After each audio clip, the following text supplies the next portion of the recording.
This is my early spring garden, flower garden, and I have a lot of spring bulbs that I have planted: narcissus, hyacinth, crocus, muscari, galanthus, aranthus, fritillaria, and tulips. And they're just starting to pop up, and they give so much color to an early spring garden before any of the perennials have actually come up. Here I have chopped leaves that I'm just starting to clear out, and you can see the spring bulbs popping up.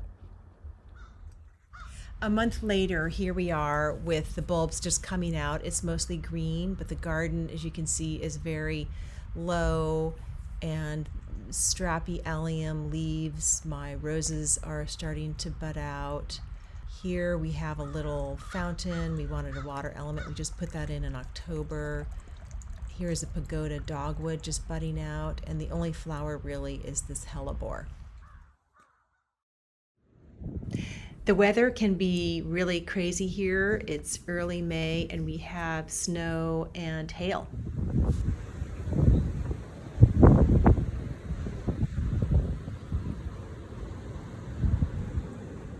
So this is my garden. It's 8 years old, and I've been planting away. Every year I change a bed. Yesterday actually was this bed right here. This is a brand new bed. Lots of allium this time of year, and I've got this incredible hornbeam that creates a room outside, which is wonderful. So many allium. It's my favorite time of year in my garden.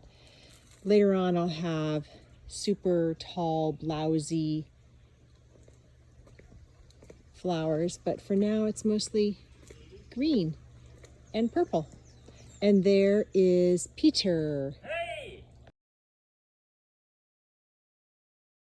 The roses are just coming out. This is New Dawn with an Alba wisteria, which has not been great. It just seems to bloom and be finished within a day.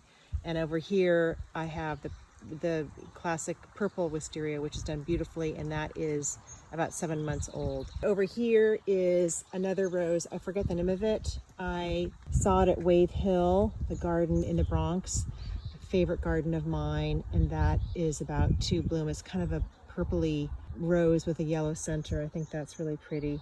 So in this bed I have Ecomis, which I love. I take it out and put it in my greenhouse every year because it's tender.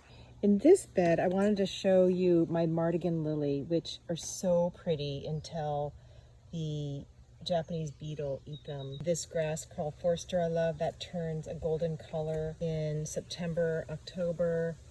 My first dahlia, which is a favorite of mine, Bishops of Langsdorffii. I'm probably pronouncing it wrong, but it's a great one because see that black foliage? It's just a really great one.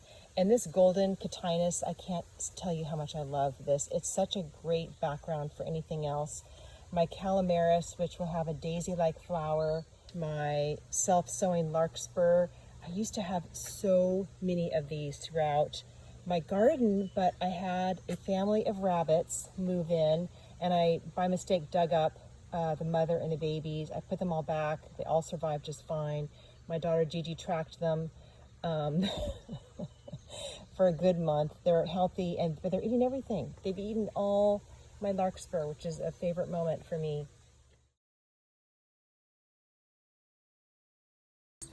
I've been gone for 2 weeks, and you can see how much the garden has grown. These are my poppies. I keep the poppy heads and I take off all the leaves, and it's just a cool architectural plant to keep as long as possible. You can see everything has just gone crazy. This is a favorite, butterfly weed. It's a native plant. Okay, this is a weed, which I need to pull, but isn't that pretty? It's the most vibrant orange. I just love it. And I can see my dahlia has fallen. Helenium is a pretty plant. It blooms all summer. Everything's just gotten so big in 2 weeks since I've been here. This is a cool plant, castor oil bean ricinus. Those red berries are extremely poisonous.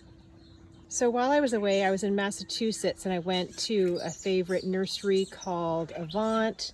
And you can see I bought all this, so I've got to plant all that. These are the sunny beds, and I had dug up a rose that was right here, so there is a little space. I would probably plant some of the annuals that I got. I've got to divide all my allium. You can see they've turned brown, and I will pop those all out and divide them because I just have way too many, and the foliage is a problem in early spring because I can't plant anything until the foliage dies back. So I'm going to divide all those. Another sunny bed. You can see this annual, the self-seeding annual that I bought at Great Dixter, just is so happy in my dry soil. It's been extremely dry.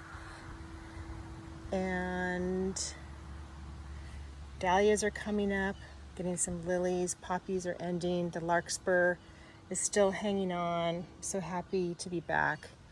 And oh God, the Japanese beetle, disgusting.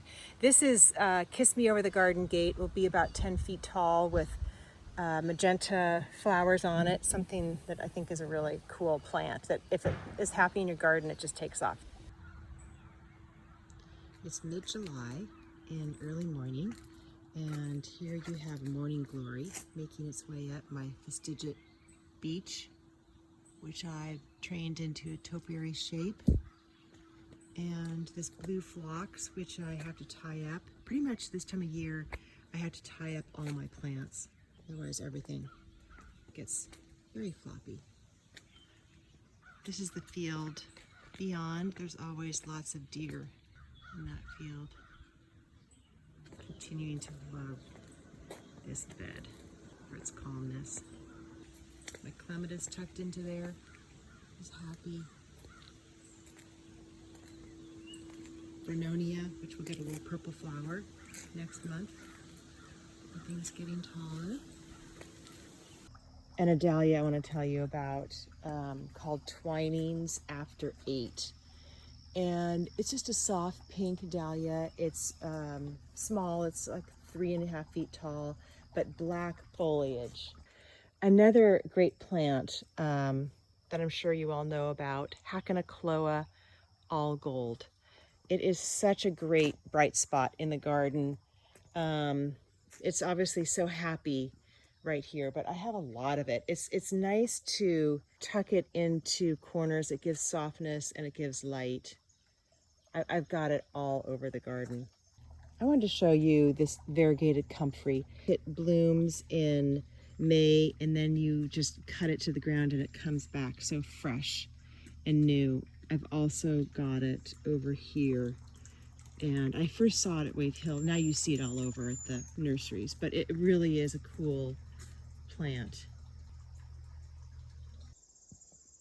It's about 6 a.m. and it's a cloudy sky, always the best time to photograph. My dahlias are starting to bloom, and my 4 o'clocks were from seeds the Wave Hill gardeners gave me, and the chartreuse cotinus, which is a favorite of mine. And my castor oil bean. It's about 7.5 feet tall now. It smells so good with the Casablanca lilies. And Ecomis that I dig up every year and bring into my greenhouse. And I have a sunflower from an old seed. It's about 5 years old. I'm actually surprised that it bloomed. Another cotinus, helenium, Kiss Me Over the Garden Gate. And the sun is just coming up. Let's see. There it is.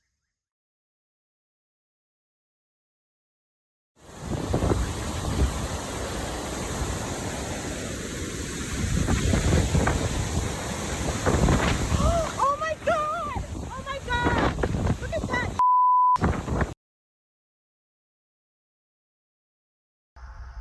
My favorite month is September, and this is when I have my garden open on the Garden Conservancy Open Day.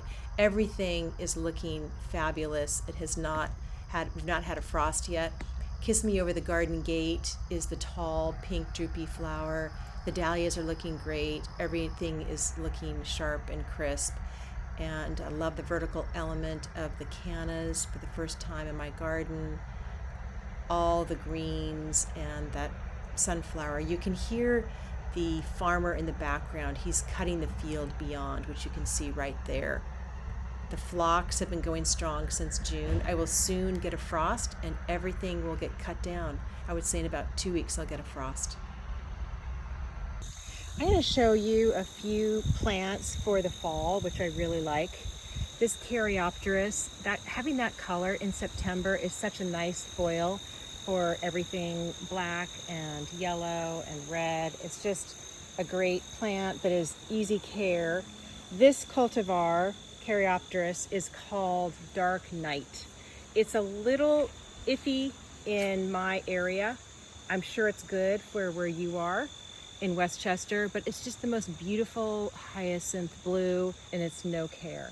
Another one that I really like is Keringa Shoma, which it likes moist soil. It has these yellow bells on it and these big leaves, and it's just a nice bright spot in the garden. Another favorite plant for the fall, this blooms July, August, September. Chelone Hot Lips is the cultivar. It blooms and blooms, it's easy care, needs no staking, and it's a great dark green color that, as you can see, is really pretty with any kind of leaf. Another great perennial plant is this one. It's blooming mid-September. It's called Obedient Plant. I first saw it at Wave Hill. It's a variegated leaf, which I know is kind of out of vogue now. People loved variegated leaves and now they're not so in fashion, but I do love it. And it's that unusual lavender hyacinth color. I'm going to talk about making tuturs. I have 3 of them in my garden, and they really are a great vertical element for all seasons of the garden. This one is covered in autumn clematis.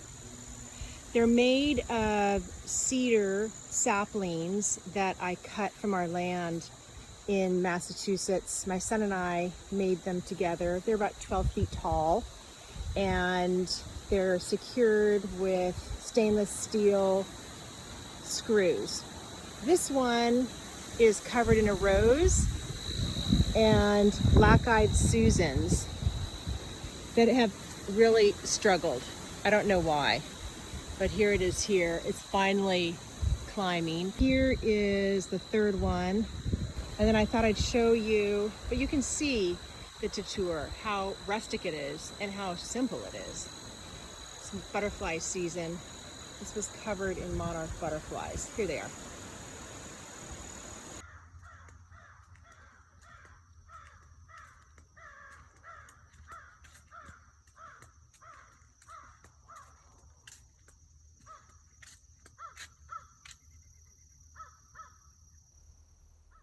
And now we're in my woodland garden. This is early spring and my narcissus are really the main show in here.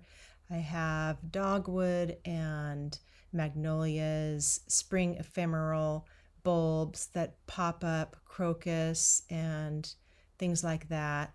And this leads down to the pond. Exiting my flower garden, walking down to the pond. This is Lilac Miss Kim, which I highly recommend. It's such a great plant. It requires nothing. You can shape it into a hedge like this or do any fun shapes you want with it. A little clematis that I've got climbing out of there. And Amsonia, which is a great red color in the fall. Back of the garage. This is a perennial that Paige Dickey gave me. It's The cultivar is called Sheila's Sunshine. It's a helianthus, and it will have a daisy-like flower really late in October, and it can get up to 10 feet tall. I keep pinching it back.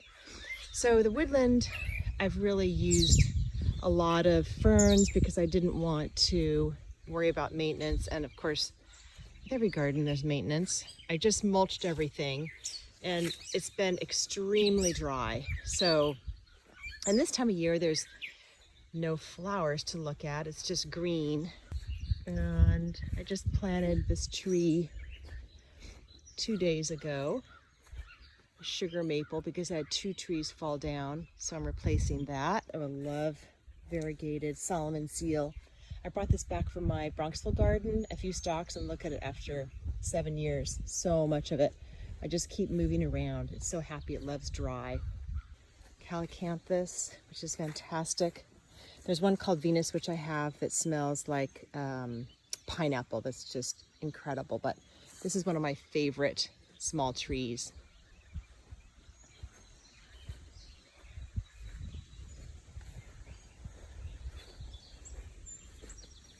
And another tree we just planted last week, a white pine, to give us some protection. This is usually a running stream, but you can see it's so dry. We have a family of muskrats living underneath that stump there, and they eat a lot. Voracious eaters. There's the pond, which sadly is so low. And over there is my cutting garden.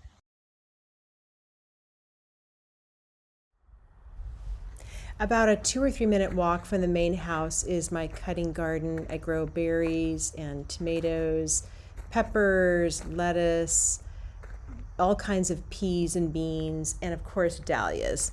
These dahlias, some of them are 15, 18 years old. I pull up the tubers every October, and I divide them and store them in my greenhouse after they've dried.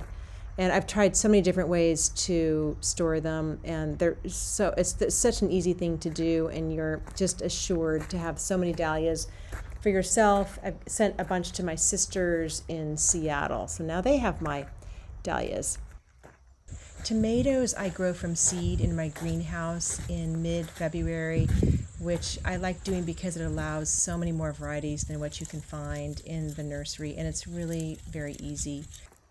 Growing potatoes, which are right here, are an easy thing to do. I plant them in May and I dig them up after July 4th. My favorites are Russian fingerling and Yukon Gold, and you can cold storage them and they last for months.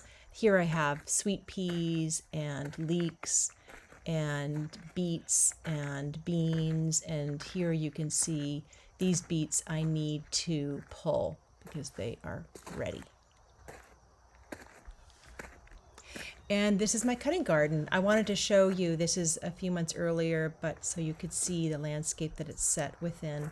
And then everything around us is preserved land, which is a wonderful thing. We don't see any houses from our property, and we live on a dirt road, so there are very few cars. And when there are, it's very quiet. Now to the house.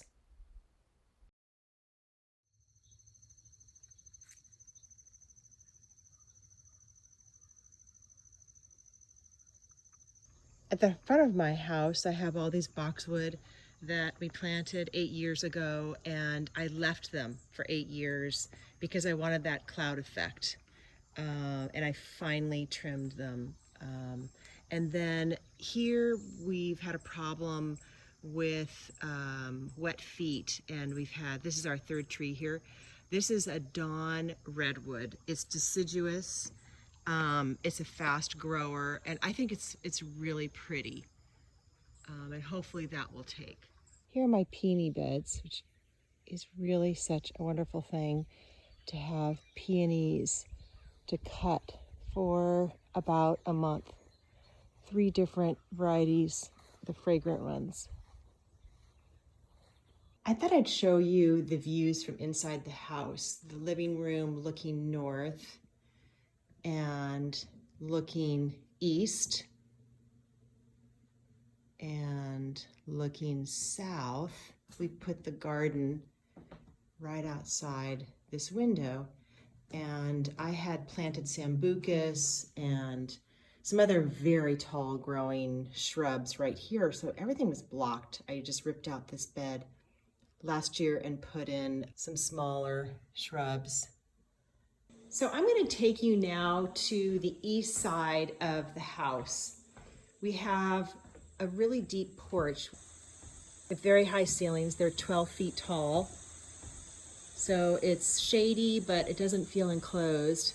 So this is looking north over cornfields that belong to one family that has farmed this land for 5 generations. We have planted this hedgerow, and there are all kinds of branching lilac and viburnum, hydrangea, Kousa dogwood that I pick every spring. And I've got loads of flowers to give to friends, which is really nice. We had leftover hydrangea over here, and they're perfectly clipped by the deer that you can see exactly where they can reach the flowers. And then this is looking south, and again, the field that is farmed by this one family.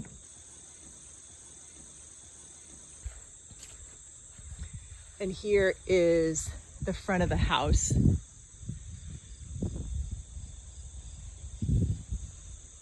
And the deer fenced enclosed hornbeam, which is really needed because we have so many deer here. There were a lot of invasives in this hedgerow, so we've cut all of them out. Those are lilac that are really, really old, and a self-seeding sugar maple right here that is going to get very tall. And then you can see all that hedgerow we've planted. And the London plane trees we planted 8 years ago. And the entrance to my garden looking west. Thank you so much for watching. This is the end.